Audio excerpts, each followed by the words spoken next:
नमस्कार, पॉलिटिकल बाबा में आपका स्वागत है। मैं हूं मनोरंजन भारती। आज चर्चा करेंगे देश भर में हुए उपचुनावों की। 7 सीटों के लिए उपचुनाव या कहें बाय इलेक्शन हुए, जिसमें कि 4 सीटें बीजेपी के पास थी और 3 सीटें आप कह सकते हैं विपक्ष के पास या इंडिया गठबंधन के पास थी, जिसमें कि त्रिपुरा की धनपुर सीट, बंगाल की धूपगुड़ी सीट, यूपी की घोसी सीट और उत्तराखंड की बागेश्वर सीट। इन सभी सीटों पर बीजेपी का कब्जा था, लेकिन रिजल्ट जो आए हैं उसमें थोड़ी फेरबदल हो गई है। 7 सीटों के परिणाम जो है आ चुके हैं। उसमें केरल की पुथुपल्ली सीट, जो कि केरल के पूर्व मुख्यमंत्री ओमन चांडी के निधन के बाद खाली हुई थी, वहाँ से उनके बेटे ने चुनाव जीता है, तो वो सीट जो है कांग्रेस के पास गई है, आप कह सकते हैं यूनाइटेड डेमोक्रेटिक फ्रंट के पास गई है। त्रिपुरा में 2 सीटें थी, धनपुर और बोक्सा नगर। धनपुर की सीट बीजेपी ने जीती है, वो उन्हीं की सीट थी। बोक्सा नगर की सीट जो थी वो वाम दलों के पास थी, वो सीट वो हार गई है, उस सीट पर बीजेपी जीती है।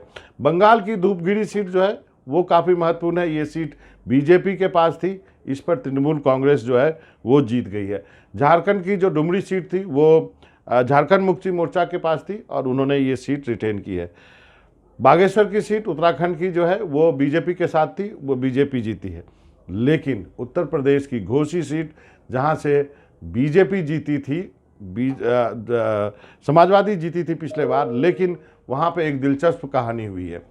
हुआ क्या कि समाजवादी पार्टी से दारा सिंह चौहान बीजेपी चले गए, जिसके वजह से उन्होंने इस्तीफा दिया, जिसकी वजह से वो सीट खाली हुई। बीजेपी ने फिर से दारा सिंह चौहान को टिकट दे दिया और समाजवादी पार्टी ने सुधाकर सिंह को टिकट दिया, और वहाँ पर ये चुनाव जो है सबके से ज़्यादा चर्चा का विषय बना रहा। सबकी निगाहें इसी चुनाव पे थी कि यहाँ पे कौन जीतता है। दारा सिंह, जो कि समाजवादी पार्टी से जीत चुके थे, इस बार जो है बीजेपी उम्मीदवार के रूप में मैदान में थे, लेकिन वो चुनाव हार गए। समाजवादी पार्टी के सुधाकर सिंह ने उनको शिकस्त दी है। तो अब ये कहने में लोग कहने लगे हैं इस चुनाव के नतीजे के बाद कि नेता बड़ा नहीं होता, व्यक्ति बड़ा नहीं होता, पार्टी बड़ी होती है। एक और संदेश जाता है यहाँ पे जो है आपको बता दूं कि मायावती की बहुजन समाज पार्टी, उन्होंने अपना कैंडिडेट नहीं दिया था, लेकिन उन्होंने कहा था कि नोटा के लिए अपील की थी। लगता है कि अल्पसंख्यक वर्ग जो है वो इस मौके का फ़ायदा उठाकर उन्होंने समाजवादी पार्टी के साथ एक जमा जो है एक मुश्त वोट किया है, और यही वजह है कि बीजेपी जो है वो सीट हार गई है। कहने को तो आप कह सकते हैं बीजेपी कहेगी कि समाजवादी पार्टी की सीट थी, समाजवादी पार्टी ने रिटेन किया है, लेकिन कहानी इतनी सरल नहीं है। ये सीट बीजेपी हारी है। यहाँ पे मुख्यमंत्री भी प्रचार करने गए थे, हालांकि अखिलेश यादव ने भी ताकत जोड़ी थी, शिवपाल यादव काफ़ी दिनों तक वहाँ डेरा जमाए थे, तो ये सीट बीजेपी के हाथ से निकल गई है। दूसरी एक और सीट है जिसकी चर्चा यहाँ पे करना चाहूँगा, वो पश्चिम बंगाल की सीट है। ये जो धूपगढ़ी की सीट है वो बीजेपी से छीनी है तृणमूल कांग्रेस ने, और यहाँ पे ये सीट इसलिए महत्वपूर्ण है कि ये नॉर्थ बंगाल की सीट है, और यहाँ पर जो राजवंशी डोमिनेटेड जो है वो क्षेत्र है। यहाँ पे अनंत महाराज जो कि राजवंशी हैं, उनको बीजेपी ने राज्यसभा में भेजा है, और बीजेपी को लगता था कि वो ये सीट रिटेन कर लेगी, लेकिन नॉर्थ बंगाल की ये सीट तृणमूल के खाते में जाना, ये एक बात दिखाता है कि जिस राजवंशी समुदाय के बदौलत बीजेपी थी, उसमें भले ही तृणमूल कांग्रेस ने सेंध नहीं लगाई हो, लेकिन वहाँ पे बंगाली वोट और चाय बगान के वोट लगता है तृणमूल कांग्रेस के पक्ष में गए हैं, इसलिए बीजेपी जो है वो सीट हार गई है।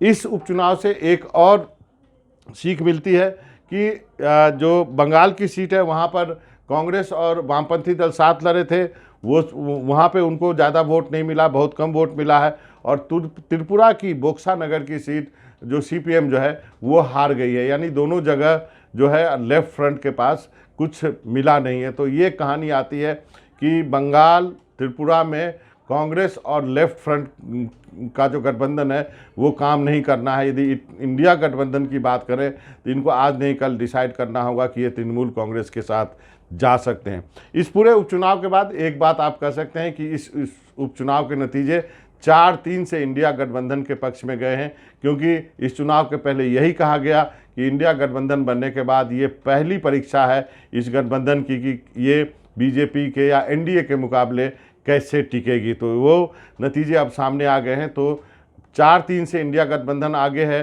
2 जगह जो है एक अप्रत्याशित जीत मिली है, खासकर बंगाल में और उत्तर प्रदेश में जो घोसी की सीट है, और इससे निश्चित रूप से इंडिया गठबंधन के नेता काफ़ी उत्साहित होंगे। लेकिन एक सीख यहाँ ये भी है कि वाम दल और कांग्रेस का जो त्रिपुरा और पश्चिम बंगाल में गठबंधन है, उसका कोई ना कोई हल इंडिया गठबंधन के नेताओं को निकालना होगा। तो पॉलिटिकल बाबा में आज इतना ही। मनोरंजन भारती को इजाज़त दीजिए। नमस्कार।